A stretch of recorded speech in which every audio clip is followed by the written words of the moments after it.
அப்புறம் 11 மாநிலங்களில் 93 மக்களவை தொகுதிகளுக்கான வாக்குப்பதிவு நிறைவடைந்திருக்கிறது. இன்று காலை 7 மணியிலிருந்து விறுவிறுப்பாக நடந்த வாக்குப்பதிவு சற்று முன்பு நிறைவடைந்திருக்கிறது. இப்போது வாக்குச்சாவடிக்குள் வந்த வாக்காளர்களுக்கு மட்டும் டோக்கன் அளிக்கப்பட்டு அவர்கள் வாக்களிப்பதற்கான நேரம் ஒதுக்கீடு செய்யப்படும். இந்த 3ஆம் கட்ட வாக்குப்பதிவானது காலையிலிருந்தே தொடங்கி அனைத்து மாநிலங்களிலும் மிகவும் விறுவிறுப்பாக நடைபெற்றிருக்கிறது. முதல் 2 கட்ட வாக்குப்பதிவை ஒப்பிடும் பொழுது 5% அளவுக்கு அதிக அளவில் இந்த 3ஆம் கட்ட வாக்குப்பதிவில் வாக்காளர்கள் வாக்களித்திருக்கிறார்கள். இந்த வாக்கு சதவீதம் 3ஆம் கட்ட தேர்தலில் அதிகரித்திருப்பது, இன்னும் 4 கட்ட தேர்தல் இருக்கக்கூடிய சூழ்நிலையில் 3ஆம் கட்ட தேர்தலில் மக்களின் ஆர்வம் அதிகரித்திருப்பது யாருக்கு சாதகம் என்ற கேள்வியை எழுப்பியிருக்கிறது. மத்தியில் ஆளும் கட்சிக்கா அல்லது மத்துவியில் ஆளும் அரசை அகற்றுவதற்கா எதிர்கட்சிகளுக்கு சாதகமா என்று பல்வேறு சந்தேகங்கள் எழுந்திருக்கின்றன. முதல் 2 தேர்தல்களின் போதும் வாக்களிப்பதில் அவ்வளவாக ஆர்வம் காட்டாத வாக்காளர்கள் 65% அளவுக்கு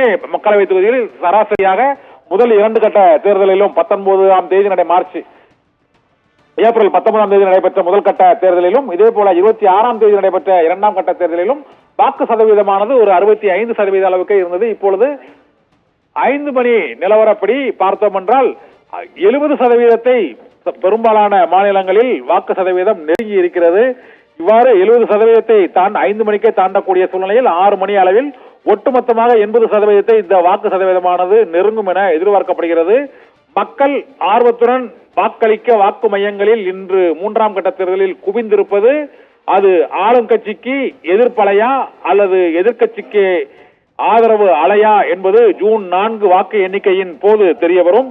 முதல் கட்ட தேர்தலில் சராசரியாக 65%, 2ஆம் கட்ட தேர்தலிலும் அது போலவே 66-67% தான் சராசரியாக வாக்குகள் பதிவாகி இருந்தது. இப்போது 5 மணிக்கே 70% தாண்டியுள்ள சூழ்நிலையில் அசாம், பீகார், சத்தீஸ்கர் மற்றும் கோவா, குஜராத், கர்நாடகா, மத்திய பிரதேசம், மகாராஷ்டிரா, மேற்கு வங்கம், டாமன் டையூ, ஜம்மு காஷ்மீர் ஆகிய மாநிலங்களில் வாக்கு சதவீதத்தை நாம் இப்பொழுது பார்க்கிறோம். 5 மணி நிலவரப்படி அசாம் மாநிலத்தில் 74.86%, சத்தீஸ்கர் மாநிலத்தில் தேர்தல் நடைபெறும் 7 தொகுதிகளில் 66.87%, மத்திய பிரதேச மாநிலத்தில் தேர்தல் நடைபெறும் 8 தொகுதிகளில் 62.28%, உத்தரப்பிரதேசத்தில் தேர்தல் நடைபெறும் 10 மக்களவை தொகுதிகளில் 55.13%, மகாராஷ்டிரா மாநிலத்தில் 53.40% தேர்தல் நடைபெறும் 11 தொகுதிகளில் வாக்குகள் 5 மணி நிலவரப்படி பதிவாகி இருக்கிறது.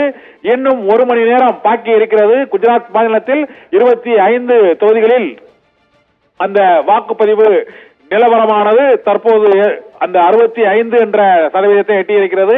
மேற்கு வங்க மாநிலத்தில் 73.93%, அதாவது இன்று 3ஆம் கட்ட தேர்தலிலேயே அதிகபட்ச வாக்குப்பதிவு மேற்கு வங்க மாநிலத்தில் 5 மணி நிலவரப்படியே 73%, 6 மணிக்கு 80% தாண்டும் என எதிர்பார்க்கப்படுகிறது. இதே போல கோவா மாநிலத்திலும் 72.52% வாக்குப்பதிவு 2 தொகுதிகளிலும் அங்கு பதிவாகி இருக்கிறது.